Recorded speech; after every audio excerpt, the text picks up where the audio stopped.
But have you understand I'm a light-skinned woman? You're a dark-skinned woman, sister. You can never make it to the heights I make it from. I don't think everyone's beautiful. Listen. I don't. Wait, tell me. And I think we need to stop lying. Knows a ring is coming. About your identity as a South African. Bitch, ain't you tired? Trying to strike a chord and it's probably A minor. Hey y'all, my name is Shay and I like to talk and do things. So let's do things. Today I'm doing another sit down video because I told myself I was going to do one. I literally have a reminder on my phone. I think from July 5th. It is currently July 13th. So I've been pushing back these sit down videos because it takes so much to record a sit down video rather than just doing vlog. But now I was like, Shay, get up and record this video. And before we get started, y'all like my hair? Yeah. I've been obsessed with my hair. I got my hair done yesterday. I had curls, but they dropped because I wrapped it up last night. Anyway, I did a video and that was pretty much the first quarter of 2024. Now I feel like we're kind of in the second quarter, or like, yeah, we're kind of in the second quarter of 2024, I think. Yeah, we're kind of in the second quarter of 2024. I just want to do a little recap as to what happened in these last 4 months. May and April, I'm just going to skip over because April was my birthday and I was in LA. May wasn't really nothing going on. June definitely popped off and I'm definitely going to get into that. So let's get started.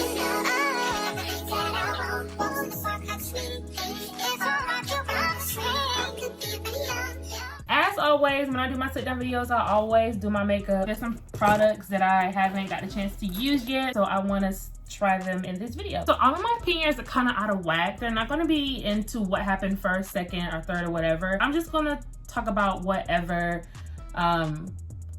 I wrote down. So the first opinion I have is about Ekane and how we definitely need to deplatform her. And the reason why I'm saying we need to deplatform Ekane, because obviously I'm not sure if it was in the month of, more than likely it was in the month of June, but she made a comment doing one of her live streams about how like this girl is not gonna make it for her because she's dark skinned or whatever the case may be. And people canceled her. She lost like I think like 100,000 followers on TikTok. And then after she lost those followers, honey, then she did her little apology. People usually don't apologize unless they lost something. I mean, well, then again, I don't know. Maybe she felt like she was going to, so she wanted to go ahead and just apologize because she didn't want to lose in wig sponsorships or whatever. I don't know. Here's my thing about Ekane. I don't mind that she was accidentally like discovered and like people like her authenticity. To be honest, I think people underestimate how people love authenticity. People love something that they can relate to. People love something that they kind of see themselves in. And I think people kind of underestimated that when they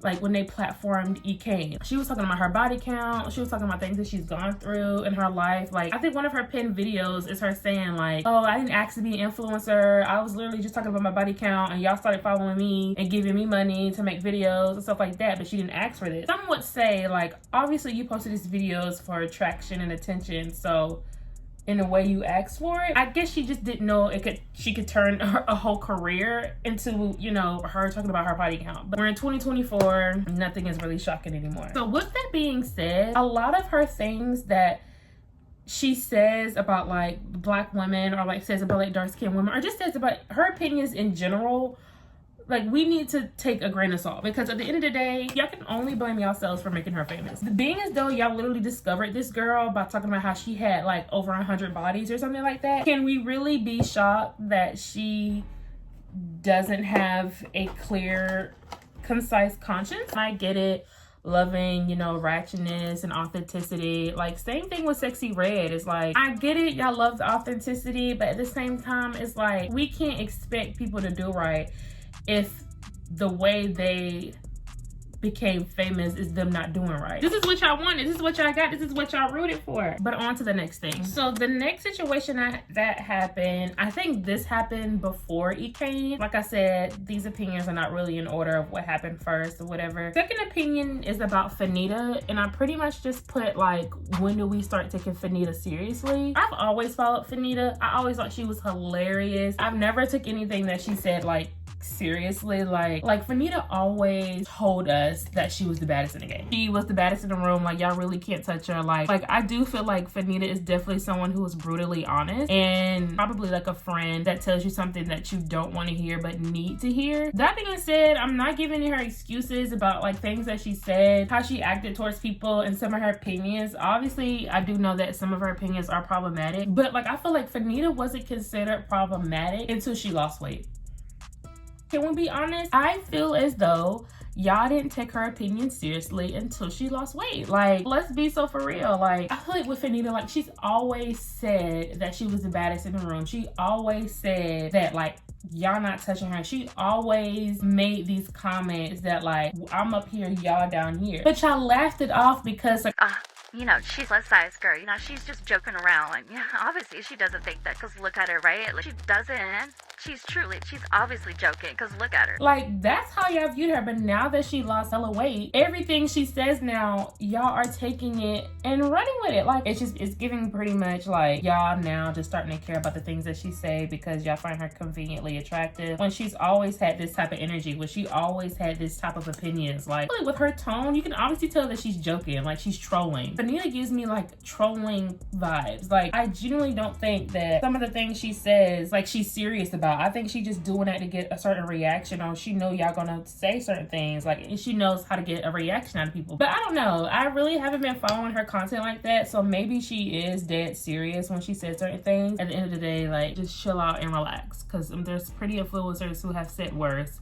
and y'all have done less. To shift gears a little bit, we're gonna get away from the influencers and on towards sport. And y'all definitely know where I'm gonna go with this. Yes, the WNBA. And all I'm gonna say is Caitlyn Clark is a Taylor Swift of the WNBA.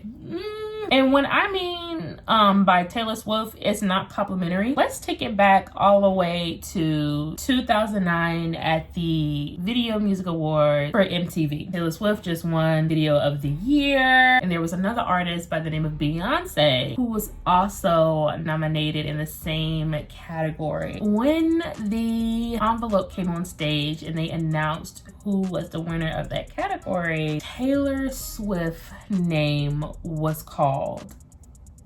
Now, when Taylor Swift's name was called, everyone clapped, everyone cheered. Beyonce clapped, Beyonce cheered. Beyonce was like, okay, kept it pushing. But it was one man who came on stage and was like, hold on, wait a minute. I'll let you finish. But Beyonce had one of the best videos of all time.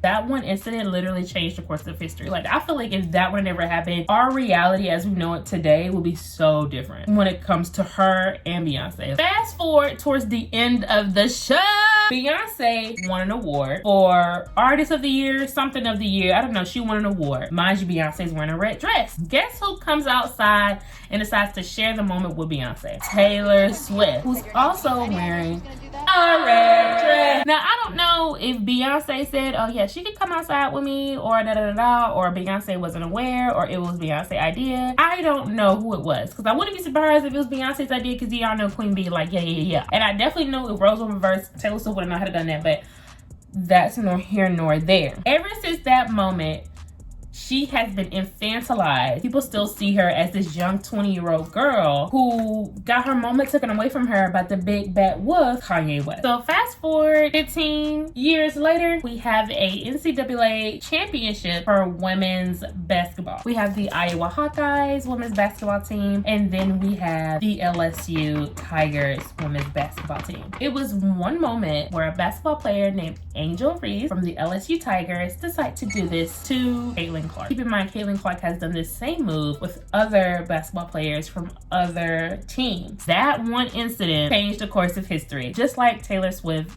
and Kanye West. Now, anyone does anything towards Caitlyn Clark, it is infantilized. Now, how Angel Reese became the villain by doing the same move that Caitlyn Clark has also done to other members, the world may never know. Maybe we do know. None of you hoes gave a damn about baby girl had it not been for that incident. None of you hoes were checking for baby girl prior to that incident of the NCAA championship. So again, I say that Caitlyn Clark is the Taylor Swift of the WNBA. You see how I brought it back around? You see how I did that? You see how I brought it back to the present, how I brought it back to pop culture of today? Because, hello? I genuinely don't understand the Angel Reese hate. I don't hate Caitlyn Clark. Like, I don't dislike anyone. I'm not really into sports like that. I think she's very talented. I think she's definitely a key person to grow the sport of basketball. I do think that everyone has a responsibility, including her, when it comes to how Angel Reese is treated. But yeah, anyway, on to the next opinion. Let's talk about South Africa's it girl, Tyla. If you're into pop culture like I am, you already know where I'm finna go with this conversation. Definitely need to go ahead and address it. So if you don't know Tyla, you do know Tyla. She's a South African artist from Johannesburg, I believe, Joburg. She's from South Africa, and she was recently on The Breakfast Club. I think this was sometime in June. If you don't know The Breakfast Club, you probably do, but I'm gonna go ahead and say it. It's pretty much this morning talk show host. It was previously hosted by Angela Yee, Charlamagne the God, and DJ Envy, but now it's just DJ Envy and Charlamagne the God, and I think like they have like other guest hosts on there. As a celebrity does, or as someone in the music industry does, they go to radio stations to, you know, promote their music or to promote themselves. So Tyla does what everyone else does and goes on The Breakfast Show. Before we get into the actual interview and what was said, Charlamagne stated that her PR person told him all the questions that were off limits and all the questions, you know, that they didn't want to talk about. Now, mind you, The Breakfast Club has always been controversial. Always. It was always a hit or miss. And like Charlamagne stayed getting canceled. That's what Charlamagne is known for, as being controversial. And The Breakfast Club was never known to be this safe haven, like, oh yeah, you want me to talk about it? Yeah, no, yeah, no. So they told Charlamagne the God, which is their biggest mistake, they told them to not talk about Kai Cenat stream, not talk about, or not to compare her to other artists or something like that, and also to not talk about her being colored. So being Charlamagne, once again, is known for being controversial, known for doing what he wants, he decides to bypass that entire request and ask her about her race anyway. So I didn't actually watch the interview. I just saw that when she was asked about what race she was, she didn't answer. She just looked to her publicist, and her publicist was like, we're not talking about it. People felt some way about Charlamagne the God, but then there were some people who was like, Charlamagne wasn't disrespectful about it. Like, why is it so hard to know what race you are? Like, da-da-da-da. And then there are some people who are like, Americans are so obsessed with race, or whatever the case may be. Americans think the world revolves around them. Like, not everyone has the same racial system. And I'm like, that has nothing to do with what he said. Like he asked a genuine question. I feel like that was a great moment to educate Americans. People always want to say that the world revolves around us, or like we think the world revolves around us. Okay, when we're asking a genuine question about, okay, so how does this work? Okay, so what do you consider yourself as? Like, you get mad that we're asking a genuine question because we don't know. We're trying to learn your culture. We're trying to learn your racial system. Now you mad that we're talking about that as well? We can't win for losing. And then Tyla made a statement and she was like, I've never denied my blackness. I don't know, I'm Indian and Zulu, and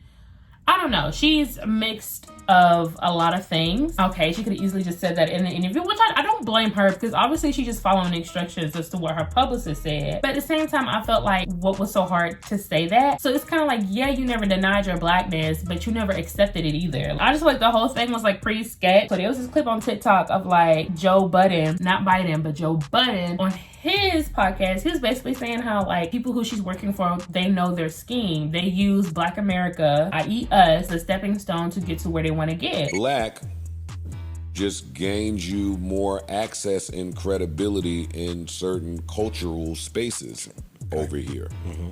So that's what I mean by it's an entryway. Okay. It's why Logic keeps saying I'm black. Right. Oh, you think he's using it as like a way to have access? I don't think nothing. You know. You goddamn right. Okay. So you're saying Tyla, same... I'm not saying that. I don't know enough about Tyla and her background or her experience, so I'm not going to say that about... Okay. But I also think that her fate is predetermined unbeknownst to her. Not saying her race or what she is was definitely intentional or definitely on purpose. Because even then, if you think about it, what's wrong with asking her if she's colored or not? I didn't understand that from the publicist. Why is that a request? What's the issue with that? Like in Nigeria, they're very quick to like talk about their culture and talk about like how they were raised and like, you know, their culture and their food. So you could have easily said that there was a different racial system in South Africa. Like, I just didn't understand, like, I don't know, I didn't get it. Anyway, on to the next subject. So the next subject is probably one of the most biggest rap battles that ever happened in pop culture. It was getting ghetto out here in these streets, honey. It was getting ghetto. To be honest, like, I don't even know how this beef even started, to be honest. Like, so people saying that it started when Kendrick Lamar was on a song with Metro Boomin and Future called Like That. To be freaking honest, I like heard the song and I immediately didn't think about Drake. I thought he was just making like a general statement, like whoever you put me up against, whoever you think I'm the top 3 with, I'm not the top 3, it's just me. Like, you know how pretty much rappers like to do, they think they're their best, like I'm that dude, like I'm better than all you niggas. Like, I thought it was just a general statement that majority of rappers made, but people immediately clocked it that it was about Drake. So then after Like That, I think Drake released like, was it Push-Ups? I think it was Push-Up. And then after Push-Ups, I think Kendrick released Euphoria. And then obviously after Euphoria, I think Drake released Family Matters. And then 15 minutes later, let's not forget the 15 minutes, Kendrick released Meet the Grams. Honey, listen, I was purely entertained. I'm not really tapped into Kendrick nor Drake. Obviously they both got some bops that I know word for word too, but as far as like buying their merch, going to their tours, I can't say I'm not tuned in. Like, I can't say. So for me as a girly, because I'm just a girl, I was viewing this as more so a gossip channel. That's how I was viewing this beef. I didn't care who would have won. Drake could have won and I wouldn't care. I was viewing it as like, who's really finna expose who? Like, I'm surprised that Drake even wanted to enter another beef, being as though he was just exposed, or not just exposed, but like his previous beef he was in, we done found out this nigga got a whole baby. I wouldn't even want to be in no other beef. I don't want nobody to expose me for nothing. The biggest tea that we got from this entire beef was pretty much that Drake likes minors, or Drake is a pedophile, which is something like we've always known. I won't say always known, probably like a well-known secret. Like we knew this. Obviously being a pedophile is definitely a criminal offense and not necessarily like tea or gossip, so I don't want to like take that lightly. There's still so many Drake fans who swear up and down that Drake still won. I was watching this like UK podcast and they're saying that Drake won. Like, obviously you're not gonna side with American, especially a Black American. Y'all never had y'all feelings about how y'all feel about us, so obviously you're gonna side with the biracial Canadian. Duh, not surprised by that. In my opinion, y'all really give a crap. Obviously Kendrick won. Obviously, I don't think we had to really announce that. Obviously, I'm never going to discredit Drake. Obviously his impact on hip-hop culture, pop culture, like unmatched. Like, I would never deny anyone's talent or impact, you know, when it comes to this music thing. But I do feel like it's really sketched that this man is a Canadian biracial, and if you genuinely thought that you could G-check a Black man from Compton, I think what I've got from this is that people are really too comfortable in our space, are really too comfortable like in our culture, that you can feel like you know more than someone who was born and raised here. Like, as Black Americans, this is who we are. Like, this is how we were raised. Like, people from other cultures come in and try to dress like us, wear the grills, to do rag, say our slang, but they really don't give a damn about Black Americans. And I feel as though that's Drake. Yes, genetically, you know, his dad is from Memphis, but I feel like culturally, you're a white Canadian Jewish man. There's nothing wrong with that, but it's like, you can't come in our stuff and then try on our culture and then try on our accents as different stuff and then try to think that you know more than a Black Compton person. Like, no, baby, you're not a gang member, you're a tourist. I feel like in most occasions, people need to be humbled. People need to be humbled. People need to be reminded that you're not like us. Let this be a lesson for Drake. Pick your battles wisely. Next time, don't be a Drake, be a J. Cole. Know when to bow out. Know when not to go there with certain people. Don't ever underestimate your opponent, because you may sell more records, or you may get a bigger house, or you may got whatever. So let's just turn this L into a lesson. And also for the people who are saying that Not Like Us is getting corny, Not Like Us is getting old, babe, like we have football season coming up, basketball season coming up, and Black History Month in next February. Honey, you're gonna have to hold on, okay? You think you're tired now, wait until football season. But me, honey, I'm still crip walking. You know what? So the last thing that I'm going to talk about is the BET Awards. I was going to do like a whole separate video about the BET Awards and like talk about Taraji P. Henson and our hosting, talking about like the performances, talk about how like the crowd was low-key dead and the lineup. But I'm guessing I can just put my opinions about the entire show in 2 minutes. The lineup this year was pretty good. Like they literally got almost everybody that has been charting. Like they got Glorilla, Megan, Ice Spice, Sexy Red, Victoria Monet, Normani was supposed to perform. It was a great lineup. I was fairly impressed. Like I don't care what no one says. I was like, hold on, BET, period. This is what I want to see. One thing I will say about BET, like you can tell that they're trying to make a comeback. Like, and I gotta give it to them. Like I gotta give credit when it's due. Like they really trying to make hip, you know, the BET Awards something that like is worth watching again. Because honey, BET Awards back in like 09, 2010, girl, was an event, honey. Like I don't know, it's just like I feel like the crowd was dead. I feel like they need a stage where like the fans are kind of like in the middle of the stage, like how it was. I think it was like one award show where it was like that. Like especially, I think it was the year that DMX died. It was like a stage where like the fans were in the middle and then like all the celebrities were in the back. Like there needs to be a section for fans because it was very awkward seeing like performers perform and then when you pan the camera, everyone's sitting down. And that TikTok of Ice Spice where she was performing and the crowd was dead, it was so embarrassing. I got literally secondhand embarrassment for her. I felt so bad. There definitely needs to be like fans like in the front like section so like the artists can get the energy from the fans. I will be a seat filler. Billboard Awards have seat fillers. VMAs have seat fillers. I will be a seat filler gladly. Anyway, also Taraji was cute. I could tell she was reading a teleprompter. You could tell she was kind of nervous or whatever. People were doing too much, especially Keith Lee, about her getting his name mixed up. People need to understand there's a difference between a celebrity and an influencer. She's an Academy Award actress. She got shit to do. Like she's not worried about a few like a restaurant reviewer. It was an honest mistake and people were saying, well, why would she do like that in front of his wife? Honey, if she don't even know what he looked like, how did the hell you think that she know that he was married? Not too much on my auntie Taraji. Relax. He the one who made a video dropping the rose, being rude, and then she commented it, and then he want to make a TikTok explaining the rose, and then that's when she commented. He literally apologized at the end of the award show as well. He the one who was doing the most, and then when she clocked back, now y'all saying she was doing too much. Not too much on Taraji. Relax. Other than that, I think it was a pretty good, decent show. She had her faults. They had a good lineup. They definitely need to keep up with this energy, with this good lineup. And then next year, they need to just focus on the fans. Try to have the fans more in the front, like how they used to do. Also, let's talk about how Usher's speech was cut off. Like, hello? People saying it was cut off on purpose. I don't think so. That's pretty much it for me and how I feel about everything that happened in the second quarter of 2024. Honey, it's been really ghetto. And you know what's so crazy? I'm gonna always go back to Cat Williams back in January when he literally said people are going to be exposed this year for the truth. I didn't even mention Diddy. Diddy and his whole situation, people in beefs, people getting exposed for this. Like, say what you want about Cat, but has he been wrong since? No, he has not. So I'll be back in about 3 months. That's it for me. Thank you guys so much for watching. If you stay to the end of this video, comment, what should I comment at the end of the video? Crody. But have you understand I'm a light-skinned woman? I don't think everyone's beautiful. Knows a ring is coming. About your identity as a South African. Bitch, ain't you tired? Trying to strike a chord and it's probably A minor.